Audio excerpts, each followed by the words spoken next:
just got an email from this morning. We were together in Korea. He's the Bill Gates of Japan. We were together in Korea a week and a half ago. President Lee Myung-bak asked us to come in. He's announced the third industrial revolution is the Korean plan. Watch Korea. And Mr. Son and myself laid this out, and after I did the third industrial revolution, then he said, I want to set up a smart grid across all of Asia. And he's pouring huge amounts of money and meeting with all the governments.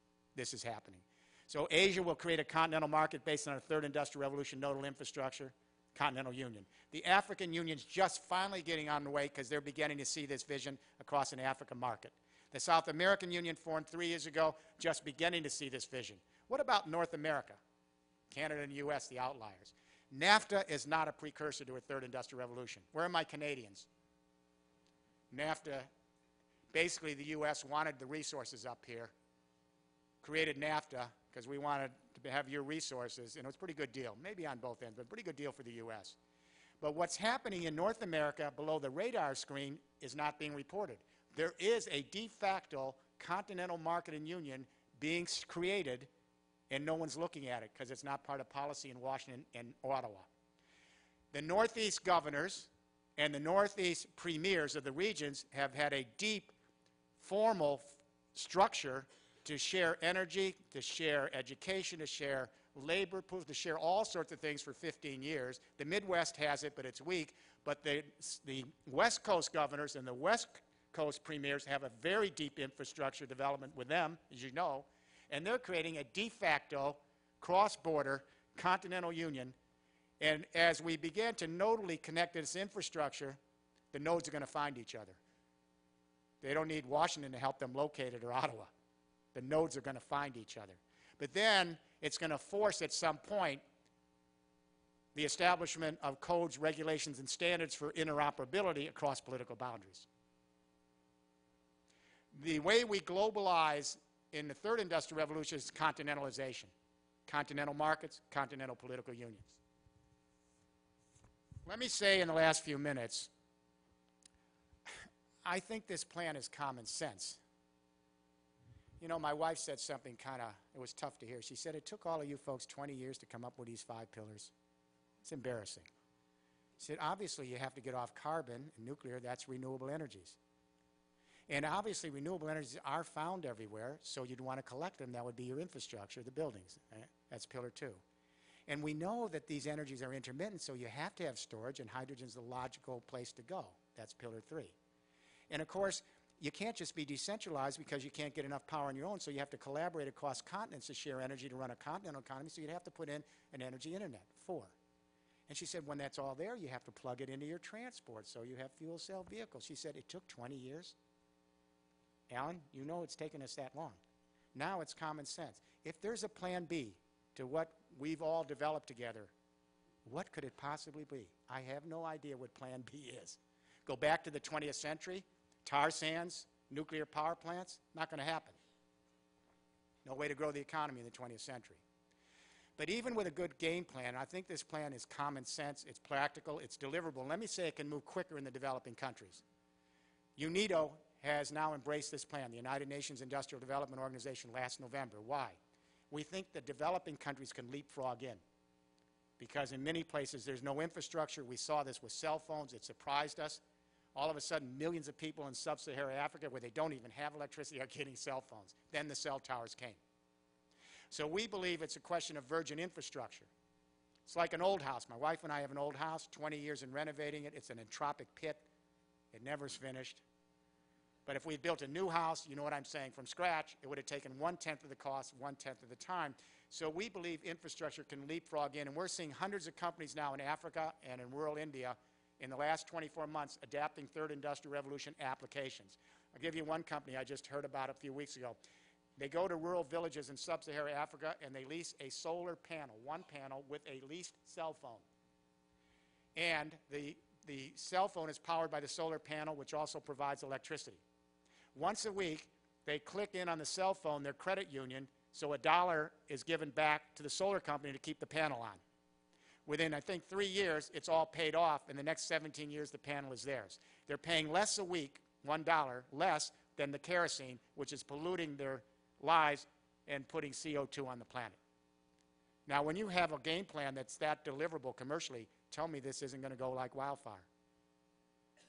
But even with a good game plan, what I really need to urge here is that I don't think we can get there in time. I am very aware, as you are, about how difficult this task is, how little time is left to get one roadmap for the world before we're over the edge, because we're there now. And you are, and I know how much hype there is about green in the business community and government and how little is really being done. This infrastructure revolution has to come in quickly, everywhere. It's going to require business, government, and civil society at the table in every community. To do that, we have to see a change in consciousness, literally in one generation, a change in consciousness. We have to start thinking as a species, because now it's the species in trouble. And more than that, we have to think of all of our other species on this planet as our evolutionary relatives, and their well-being has to be stewarded. And we have to change our spatial reference. We have to see the biosphere as our indivisible community, because in chemical and biological terms it is. The sheath from the stratosphere to the oceans, where geochemical and living processes interact to maintain life on this little, tiny, strange oasis in the universe. As you know, and I know, the biosphere is so complicated. There's so many feedback loops. We are throwing it completely off. And we are facing a mass extinction event. We need a consciousness shift. We have to move from geopolitics to biosphere consciousness in one generation. Now, I'm guardedly hopeful, because we now are seeing 12-year-old kids coming home from school all over the world. This has happened in 10 years, and they're saying to Dad, "Why are you using so much water when you're shaving?" Or they're saying to Mom, "Why is the TV on? There's no one in that room. Why do we have two cars? We could have one car and do car sharing." And then this is the one I like. A lot of kids are coming home and say, "Where did that hamburger come from on my plate? Did that hamburger come from a Central American rainforest? In order to raise the cow, did they have to destroy the tree canopy for 4 inches of topsoil for 5 years for that cow? And when they destroyed the trees, what happened to all the species of life that were in that tree canopy? Did they go extinct? And if the trees are gone, then there's no longer a CO2 sink to absorb the CO2 from industrial-induced carbon, and the temperature of the planet goes up, and some farmer 10,000 miles from that central rainforest is experiencing more floods and droughts and can't feed his kids." These children around the world are learning that everything we all do, every species, has an ecological footprint. They're learning the laws of thermodynamics. And that means that everything we do intimately affects everyone else, the way we organize our life. This gives me some hope that we can begin to create a more systemic framework for the next period of history. So in closing, what is going on there? In closing, let me say, I know that in this room, I know the struggles in this room on Pillar 3. I can see it in your faces. You have spent the last 20, 25 years because you know that we can't get to this third industrial revolution unless we can bring the storage on and get the hydrogen scaled in, correct? And we've had a robust period at one point, and then it went into decline on hydrogen. Now it's coming back. This is the moment.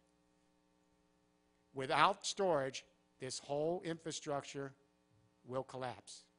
So what I'm suggesting now is we have to redouble our efforts. You have to put your industry within the context of all the other industries in the 5 pillars and join together. At least in the second industrial revolution, with all the chicanery, they knew their common interest. After World War II, when we introduced the interstate highways, that didn't just come because Eisenhower wanted to do it. We had the auto industry join with the rubber industry, the cement industry, the construction industry, the centralized electricity industry to get electricity across the country, the petrol industry, the oil pipelines. They all came together and laid down this infrastructure with the taxpayers' monies to have the multiplier effect. The hydrogen community, we cannot stand alone. We have to join with our friends in the renewable energy industry. We have to join with our colleagues in construction and real estate to convert these buildings to power plants so you can put hydrogen storage in. We have to work with our friends in the utility industry so we can lay out an energy internet across continents so you can put the hydrogen storage in so we can maintain these energy internets on peak and base loads. We have to work with the transport industry to get those fuel cell vehicles out. All these industries working together are a powerful elephant in the room, and I'm going to say to you, much more powerful than a handful of energy companies. We don't need them. If some of them want to make the shift, I was with one last week that is making the shift, but we don't need them. What we do need to do is now get all of our industries together and begin moving in every community to tell this story, to work with government, industry, and civil society to lay down these nodes so that we can begin to perceive thousands and thousands of nodes connecting every continent, and right there, Pillar 3, hydrogen, storing the energy for our children and our grandchildren's generation. This is the mission. Now is the moment. The legacy we will leave goes far beyond the bottom line in the companies. None of you folks are in this business, I am sure, just because you wanted to make a killing. This is a labor of love. Everyone I've met in this industry, it's an avocation, not a vocation. Follow me? But there's still money to be made. But the real mission here is if you can help us get Pillar 3 in so we can store the energy and manage it across continents on energy internets and in logistics and transport, we have a chance. I think we have a chance, to reduce the temperature on the planet, to mitigate somewhere between 350 and 400 parts per million, to get off carbon in 30 years. And at the same time, to build a new economy, lateral power, so that our children have jobs, so they have a future, so they can live in a more just and equitable society where we share the fruits laterally across continents. And the legacy we will leave is we will have taken this moment as a species to reverse the trend, put us on a new course. And that new course takes us into a more prosperous future, but one based on sustainability, one based on justice and equity. If not you, who?